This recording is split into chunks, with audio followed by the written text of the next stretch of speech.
You went into Friday's jobs report with the firm belief that the market was pricing in too much Fed easing. What do those Labor Department data mean for the July meeting and Fed policy through the end of the year? Okay. Well, thanks for having me. I'd start just by saying I think the market got too dovish on the Fed. I think the idea that they would do 50 basis points in terms of easing in July is too optimistic. I mean, ultimately, the Fed sees low inflation, and I think they see slowing growth. And so I think the prudent thing to do is to do 25 basis points. So when we were talking ahead of the jobs report, that was kind of where we stood. And I think now the market's kind of come around to your point of view. Yeah, I think we're playing that out. Look, there are very few times, there are only, I think, 3 or 4 times in history where the Fed funds is more than 50 basis points above the 2-year. And every time that happens, the Fed eases. And so the market... This is a key point. I'd like to bring up a chart that illustrates this. We can show everyone what's happened in the short run. Amazingly, some people may have missed this this divergence between the Fed funds rate and the... Here we are. This is what's happened year to date. Yeah, so when the market, when it gets like that, this happened in 1989, it happened in 98, 2000, and 2006. Almost all those times you had very slow growth over the next 12 months, and the Fed was trying to needed to start to get ahead of the curve. 89, 2000, 2006, and 7, it got bumpy. 98, it actually, the market ripped to the upside. I mean, our view is we're not going to have a nasty recession, but we also don't buy off on the case that we're going to have a big 1998 to 2000 run up. So that's the big question, though, right? It's, you know, does this look like 89, right? Yep. Does it look like 98? Does it look like 06? Or does it look like 2000 when instead of having equity markets substantially higher 12 months hence, you actually had a major correction? So let's walk through those. I mean, to me, the case that it's 2007, that companies are over-earning abnormally, I don't see that. 2000, you had a valuation issue. And 89 to us probably wouldn't be a bad test case, which is you kind of you bumbled through and you made it through. The central banks ended up getting dovish, but you had some corporate profitability issues. And so I think if I was to quote Shakespeare, it's kind of full of sound and fury signifying nothing, which is ultimately we think the market is capped on the upside by multiple, that you won't get any more multiple expansion from here. But on the downside, you do have what I would say is a protective Fed, as well as some of its peers in the global central banks. You now have a new head of the ECB, Christine Lagarde. Yeah. Not a technocrat, doesn't come with anywhere near the kind of background in monetary policy and finance that Mario Draghi had. Right. What implications is that going to have for the Fed? Is, you know, obviously Jerome Powell and his colleagues would like to believe, notwithstanding what the president says, that they're in control of monetary policy. Right. But increasingly it seems like the market is, and if the ECB acts in one way or another.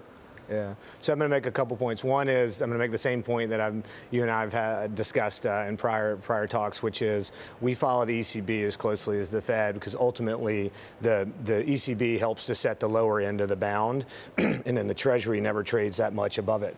Excuse me. So if you look at it, 10-year treasuries in the U.S. have never traded over the last 30 years more than 250 basis points above the German Bund. The German Bund is minus 40. So to me, even if the Fed really wants to get the long end up, they're going to have a hard time doing that. So that's point one. I would just reiterate that. Point two is that I think Draghi is actually going to be very aggressive going into his exit to actually set the course of action. And so I think he'll do more around quantitative easing. Importantly, we think he's lowered the cost of debt, but we don't think he's lowered the cost of equity. So it wouldn't surprise me to see him move away from just sovereign debt, which he owns most of right now, and move into either corporate bonds or even something that was equity-like to drive down that cost of equity. There's still a lot of stocks in Europe with huge dividend yields at a time when bonds are yielding negative. There's actually almost 5% of the German high-yield, the European high-yield index now has actually now has negative yield. So that strategy worked on the sovereign debt side. I know it seems crazy, but that's true. But when you look on the equity, they haven't really lowered the cost of equity. Andrew, you hinted at your expectations for equities just a moment ago, but I want to point this out. You went into 2019 overweight public equities. That's right. And overweight the short end of the Treasury curve. Clearly, those were both, that was a very good trade. Yeah. Well, even a broken clock is right twice a day, so we'll take a lap there. But the question for everybody else is what now, right? With the 2-year at 2%. Yeah. What, 185? Yeah. So let me spend a second when we don't, we're in the public markets, but we're primarily a private equity or private credit or private infrastructure. I'll tell you where we see value.